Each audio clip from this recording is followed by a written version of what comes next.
Yan, ayos. Dati kasi ginagawang swimming pool to eh. Kumukuha silang tubig dito pang ligo. Kasi ginagawa pa to yung branch. Santa Cruz, Manila. Ito yung district sa northern part ng City of Manila. So malapit lang to sa may Pasig River. At ito po yung Plaza Santa Cruz ngayon. So inayos na pala itong Center Island, itong fountain na pinturahan na rin. Tsaka ang ganda ng tingnan, di ba? Dati kasi naging kanyan dyan, dugyot talaga. Tapos yung mga tubig dyan nawawala dahil kinukuha pang ligo. Tapos ginagamit nila sa iba. Pero ngayon, balik alindog na ulit. So ito yung tour natin. Tapos punta tayo Chinese Pagoda Temple Project. Alright, magandang umaga. Nandito na tayo sa Plaza Santa Cruz ng fountain. Laki na ng pinagbago dito. Pakita ko sa inyo itong fountain, kabayan. Gumagana na ulit, oh. Inayos yan, napinturahan. Nilinis yung mga tubig. Kaya namang ulit.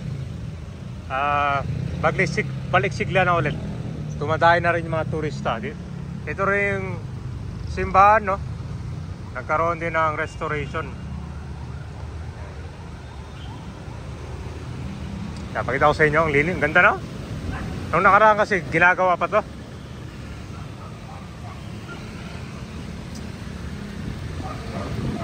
Isa rin sa mga central to dito sa may Plaza Santa Cruz.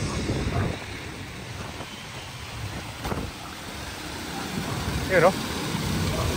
Yan, ayos. Dati kasi ginagawang swimming pool to eh.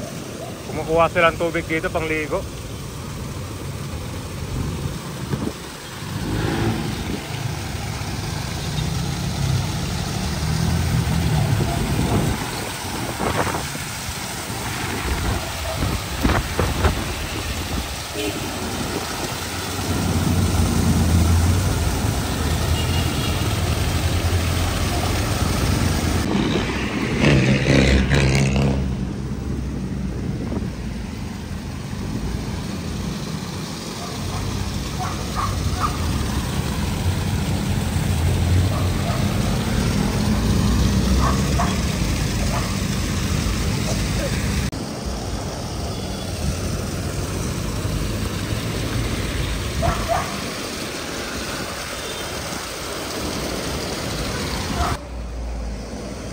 Yan, bagong kwan din yan, bagong linis.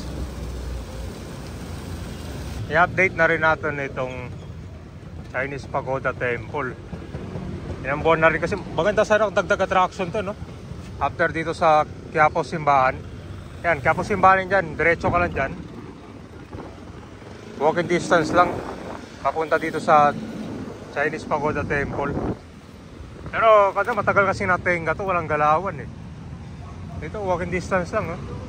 Sa may kwanto Dasmariñas Street.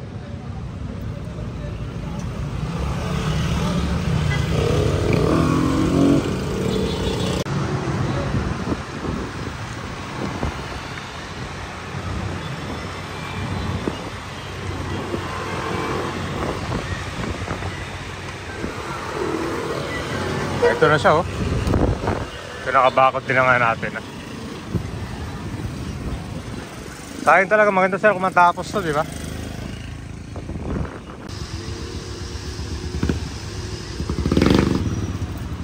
Ito, dito na tayo. So parang hindi pa siya gumagalaw ngayon. Ay, ito meron, nakabakod na pala, oh. Maganda sana kasi tinan mo na, dito na yung materyales, oh. Parang kita mo na kayong resulta kung ano magiging itsura. Ito, estero. Tapos sa tulo, alam ko may kanyata. Tinanggal natin pumping station dito eh.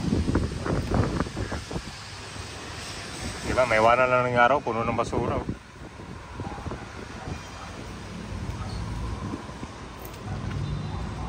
Maganda, oh. Mamahalin itong mga materyales. Tinan mo yung mga design niya. Maganda rin. Chinese Pagoda Temple talaga. Oh.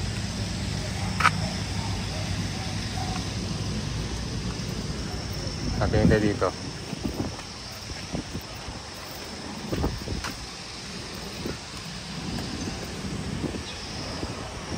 Ah, okay.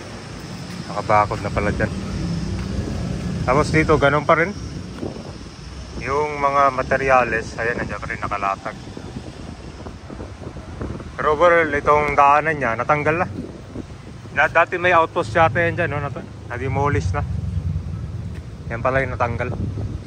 Kung kasi rito, may puno na bumagsak dati dyan. Natanggal na yung kanya, yung branch.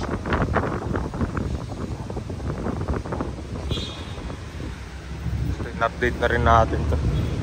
Tingnan natin. Pwede na palang lakarin to hanggang dulo. Sa kabila pwede na.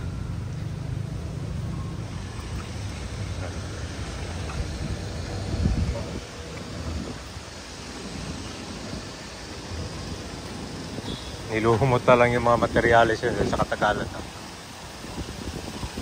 Maganda no? Kasi ano eh, alam ko magkakaroon ng building pa yun dyan, no?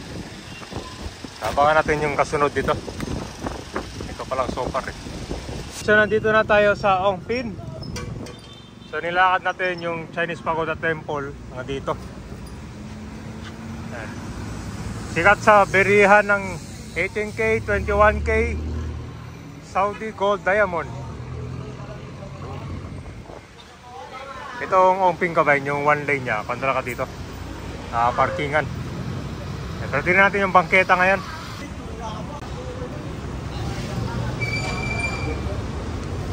Yan, maayos. Yung mga spaghetti corn na lang natitira. Try pa yan. Pwede kayo magkuhan pala. Benta pala kayong gold, pwede dito.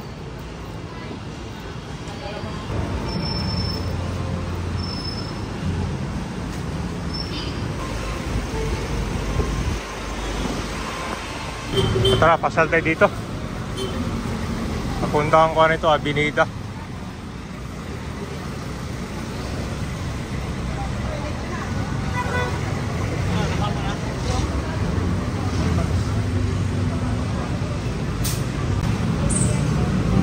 Sabi, kasi bangketa dito, malinis na rin, no?